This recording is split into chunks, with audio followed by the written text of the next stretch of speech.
chug, chug, chug, chug, chug, chug, chug, chug, chug, chug,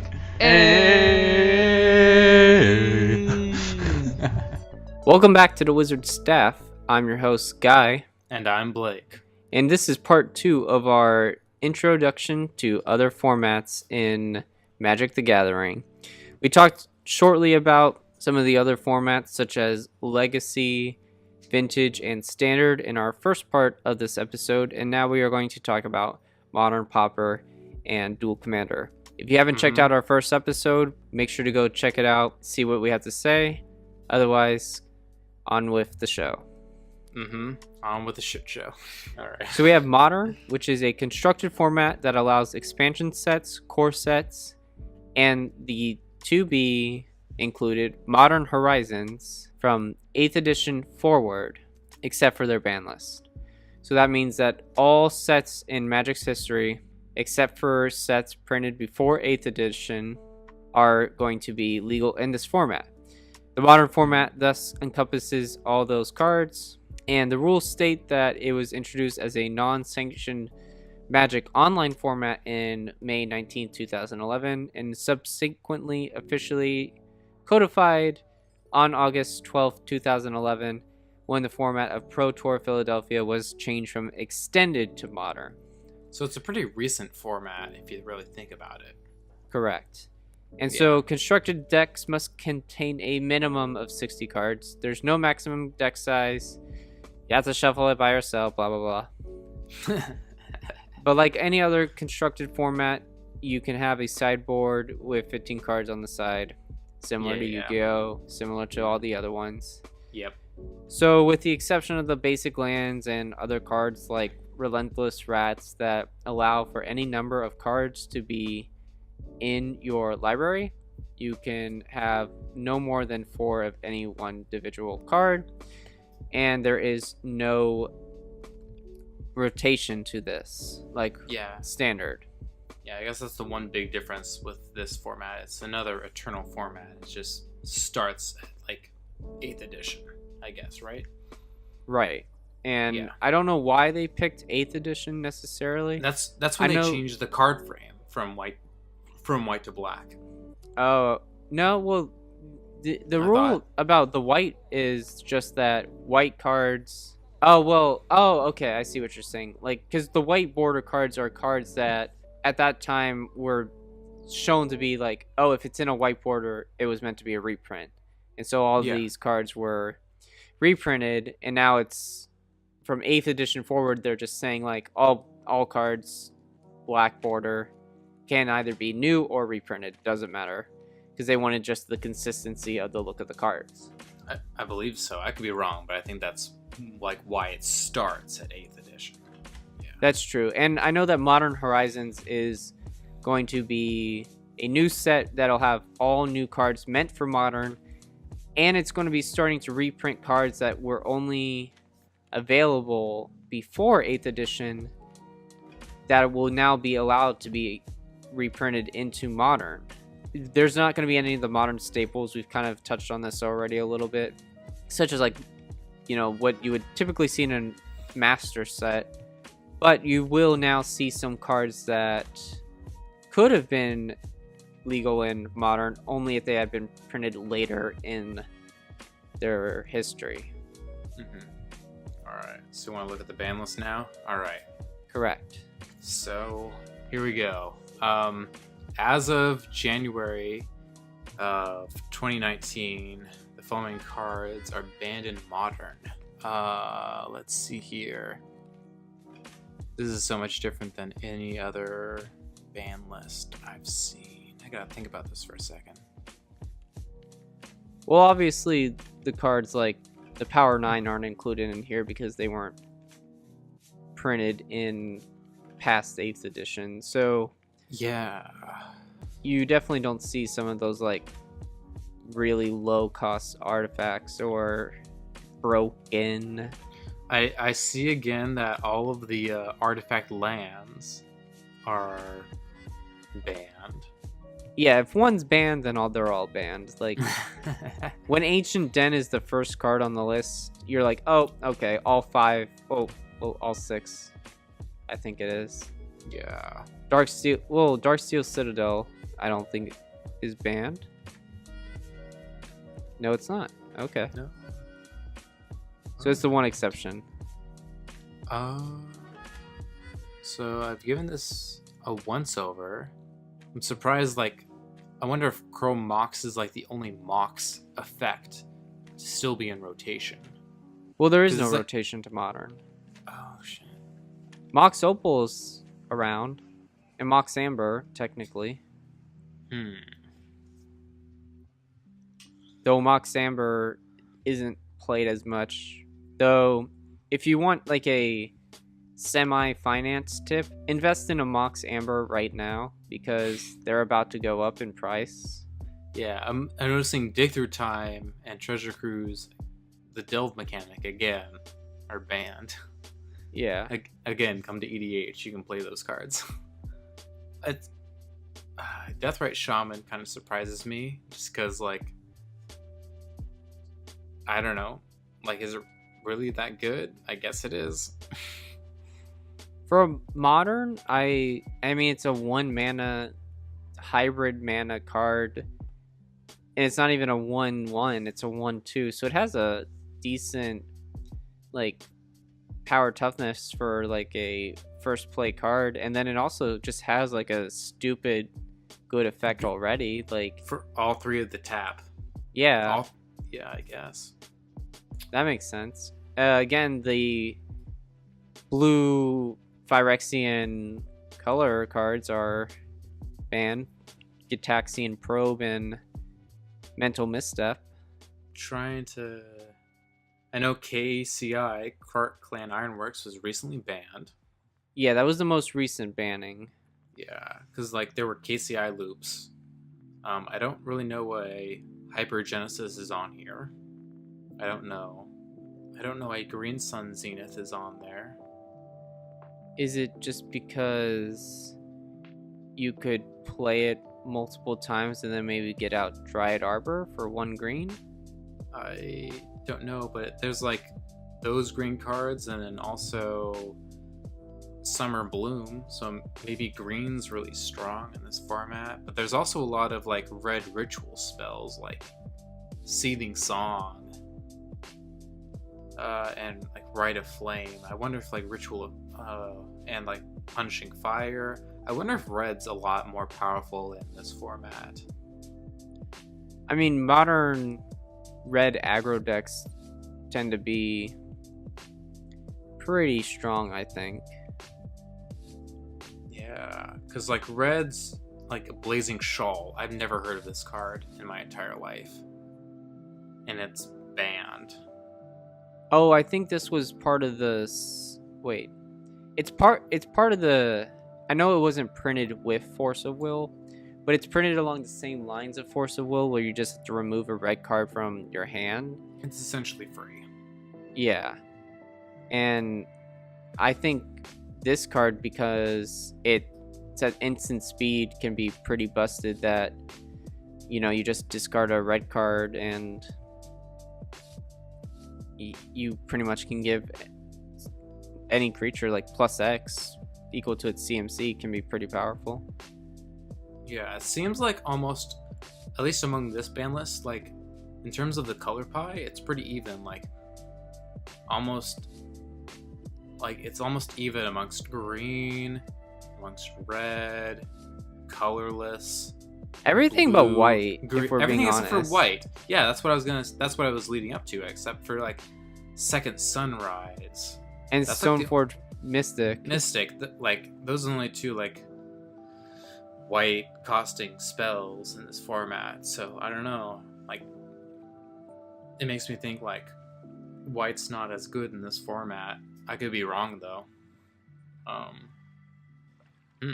I mean, I guess I am glad that I just play EDH, because a lot of the cards we've seen on any of these ban lists are just cards that I like to play with, like Gitaxian Probe, Mental Misstep, banned in most formats. You got your 0 cost artifacts, This Chrome Mox now is taking a hit.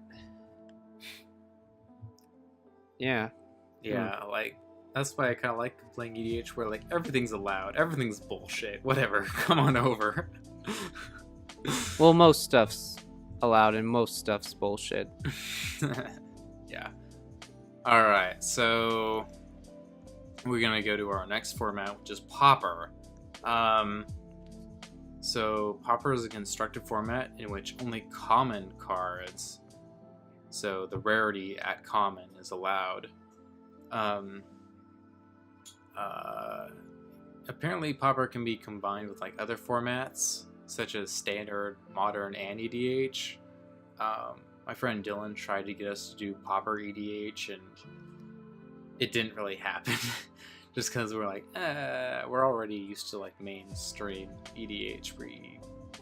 We're not going to do Pauper EDH. Mm-hmm. Yeah.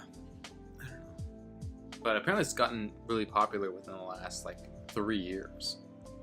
I mean, it is definitely, if you're only playing with common cards, it is a much more budget-friendly format than, say, EDH. All these other ones. Yeah, just any. It's just nice to have like a Pauper deck that you can pick up and play with against other people. Mm-hmm. Yeah, so apparently like Pauper is like still kind of like, I don't know, trying to like learn to walk, so it has no official paper ban list. But I found like a semi-official ban list for Pauper. And this one's kind of throwing me for a loop. Like, I guess when you restrict it to only common cards, I guess it makes sense, where it's like Cloud of Fairies, Cloud Post, Cranial Plating, Empty the Warrens. Like, who on earth thinks Empty the Warrens is an OP card? I think you're right. And it's kind of similar to how, I mean, it's I think this is just true in any card game. But when you ban a card, let's say, what would you say the best green card is in EDH? Like either like Tooth and Nail or Crater of Behemoth, just because I've like died so many games to that. Right, and so when you ban a card that's so powerful, it just then becomes like the next most powerful thing. Like the second card then becomes the most powerful card. It's like there's always going to be the one most powerful card. And so when you pretty much have to get rid of a lot of cards in Pauper, you then only have like, you know, a certain pool to pull from, similar to standard. But one of those cards has to be the most powerful of them, and these are apparently some of the best ones. Like Frantic Search, I can definitely see like if this is a common card. Well, like you can sense a trend through here, right? Like, you know, Cloud of Fairies can do loops that net infinite mana. I know Cloud Post in combination with a couple other lands can make a fuck ton of mana, like Tron. I know Cranial Plating can do a whole bunch of loops. I know Empty the Warren has Storm, and Storm, like, R&D regrets making it. Same with Grape Shot. Grape Shot is Storm, and they regret making that. Frantic Search is basically like a free dig through 2 of the cards in your deck. Invigorate, like, cheats its own cost. Peregrine Drake can make infinite mana loops. Another Storm card, Temporal Fissure, and Delve. Again, like mechanics, like Delve and Storm seem to be a lot more busted in other formats than in EDH. Yeah. Mm-hmm. So that's the trend I'm getting from this whole episode. Mm. It would be interesting maybe to see how a Pauper EDH game would go, as you've kind of mentioned, but I don't know. It might also just be a longer game in general if you're not going to include some of the most powerful cards. I can ask my friend, because like he tried to convince us to do it, and we're just like, no, we're gonna stick to like our really strong cards, relatively speaking. Yeah. All right. Do you want to move on to our very last format? So the last format that we're going to go over is called Dual Commander. And it's the format that's most similar to Commander. I mean, we could have talked about Brawl, but who are we kidding here? Nobody plays Brawl. Nobody plays Brawl. Funny story that I think I've told before, but there was once a Brawl tournament in Australia, and the guy won. The guy who won only won because he was the only one who showed up. Mm-hmm. That's Brawl. Yeah. And like Brawl used to be like a tab on EDH Rec, and then it's no longer a tab on EDH Rec. Yeah, I know that they've really tried. Once it came out, they were really trying to push for it, and maybe they'll try and push for it again with War of the Spark, because 36 Planeswalkers will allow for maybe a bunch of decks, but because of the fact that it's standard format cards, that there's all this rotation, that maybe it just might not work. Yeah. Again, I like respect them for trying to make something work, but it didn't work, and I still respect them for trying. Yeah. Good job, Watsy. You tried. You did your best. Yeah. It kind of reminds me of Blood on the Dance Floor, which, if you're not like super emo punk, like from your high school years, but there was also this one time where Blood on the Dance Floor went to Australia, and they had this sold out. Well, no, sorry, they rented a giant like stadium, and then they had to like cancel the show because only 7 people bought tickets. Oh, shit. Within like the first week, and so then they were like, oh nope, gotta pull back. I didn't know that. That's really sad. Yeah, well, don't be sad for Blood on the Dance Floor, let's be honest. Anyway, They both start with B. All right, so so a trend. Dual Commander. Dual Commander is a variant of Commander. It is now a very different format with different mechanics, and it got its origins from level 5 Kevin Desperez, who brought the initial idea of EDH to France from the US. So the rules are that it is also a singleton format, so one copy of each card per deck, exactly 100 cards, 20 life, and it's 1v1. So the main differences here are obviously that EDHs tend to play in a multiplayer format consisting of most times 4 people, and each player has 40 life.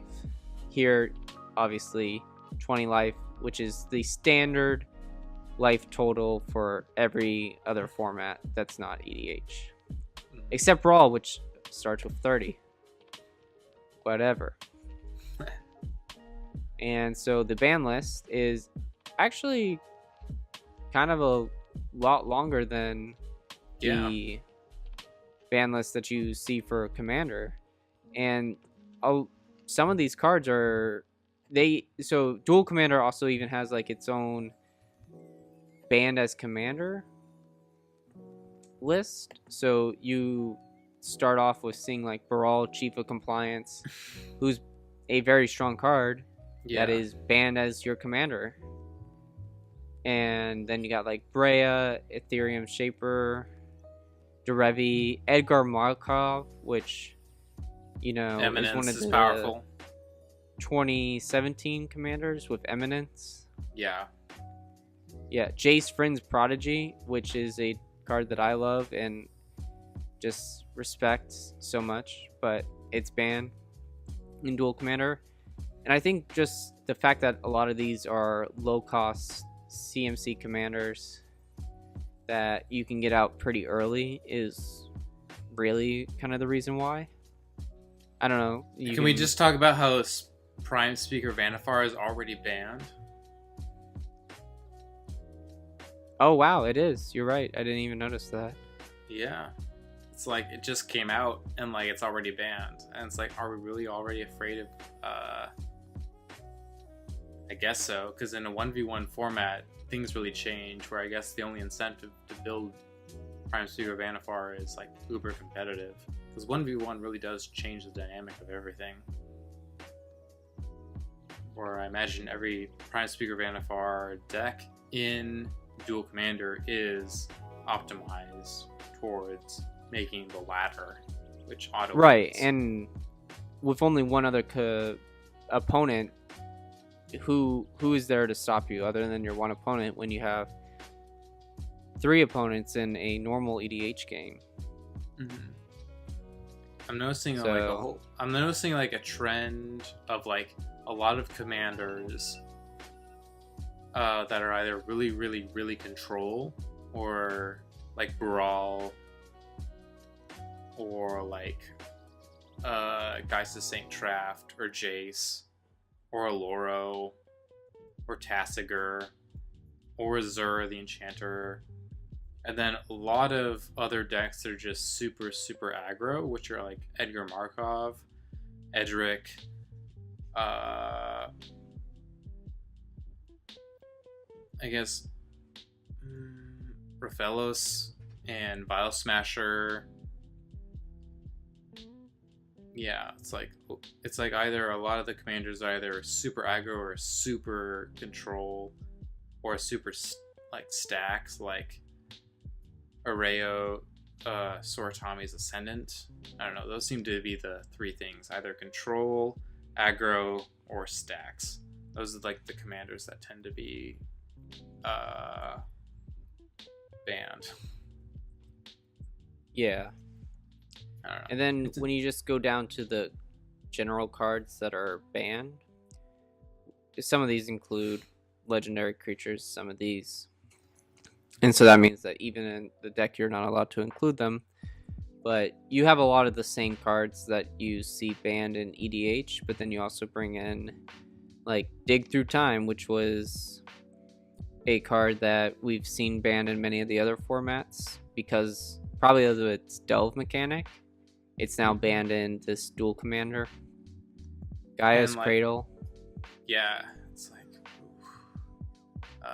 there's a lot of like low CMC artifacts like the Moxes and Mana Crypt, Mana Vault, Mishra's Workshop. Ooh. Necrotic Ooze is banned. Interesting. Oath of the Druids again. That one surprised me in the last format. Polymorph. Alright. I like how the list that we're looking at, if you click on the card, it brings you to the French website for the card. So like I just went on to see like what does polymorph do, and now it's in French, and I'm like, oh wait, no, it's not. Okay, it definitely did that for Necrotic Ooze, but maybe now with polymorph. I was about to say, like, I literally clicked on polymorph and it's literally in English. Okay, but I'm gonna click on Necrotic Ooze Necrotic definitely Ooze. did it. I swear to God. I don't know. Okay, no, it happened to me too, where I'm like, why is the card in French? But like, is it in French? Because like you studied French and I did not. I studied Spanish. Yeah, that's French. All right. So if you want powerful cards for EDH, highly recommend going out to check out this list, because even though maybe 3/4 of these cards on this list are banned, you do have still some very powerful cards that you can then use for EDH in general. Like we've mentioned, Dig Through Time, which is the card that 2 mana can pretty much get you 7 cards to like look through your library and then add 2 to your hand, and it's pretty great. You got like Gaia's Cradle, which is great for green creature decks or green token decks. Cards like these are just resources like this are just like what you want to be able to find, and it just shows you like what are the powerful cards, because you know they're banned for a reason most of the time. Yeah, a lot of these are just like really low CMC cards that either tutor or get you a lot of mana, or our combo pieces like Hermit Druid and Food Chain, or Necrotic Ooze, that's another one. Protean Hulk, that's another combo piece. Sensei's Divining Top and Soul Ring are just like really low CMC artifacts that we put in any deck that really can potentially be combo pieces. Yeah, and a lot of these other ones are just like either already banned or like I said, low CMC tutors or ramp. And I don't know, it's kind of giving me a broader perspective on the ban list for EDH in general. I don't know. I'm not seeing any that I personally would use. And that's something that maybe just advice is go back and look at some of these lists, and then is there any cards that you've seen that you would want to like pull from there? I mean, there's all the obviously like Moxes that I want to use. Well, cards that we would be allowed to use. Free mana. Because, yeah, obviously, I would love to run Mox Sapphire or just any Mox. That isn't... I guess, well, the 5 original Moxes are banned. I don't know. Like the Imperial Seal, Vampiric Tutory, Soul Ring, I already run it. Sensei's Divining Top, I already run it. Right. Well, we've been able to go through all these different formats. We have learned something. Next to nothing. Let's deal with that. This is kind of like one of those episodes where even though we are an EDH focused podcast, we want to like help broaden just players' general perspective of Magic the Gathering, because that just makes you a better player in general, rather than, oh, here's the same EDH stuff that you hear all the time from the 100 other different EDH podcasts that are out there. No, here's something that, okay, from this I've learned that maybe there was something you learned. Maybe there's a new format that you want to play. I just hope if other people listening who play these other formats have been like, you fucking idiots, don't you know that blank and blank is so broken in this format? And we're like, no, we don't, because we play EDH. Blah, blah, blah, and because we're fucking idiots. Yeah, you're welcome. Yeah. We hope you guys enjoyed, and we hope that, you know, you give us a like on iTunes, follow us on Twitter, like our YouTube, subscribe. Greatly appreciate it. Share us, you know. Trying to plug myself right now. Yeah, you're doing a great job. All right. Anyways, have a great night. Talk to you later. All right. Peace out, everybody.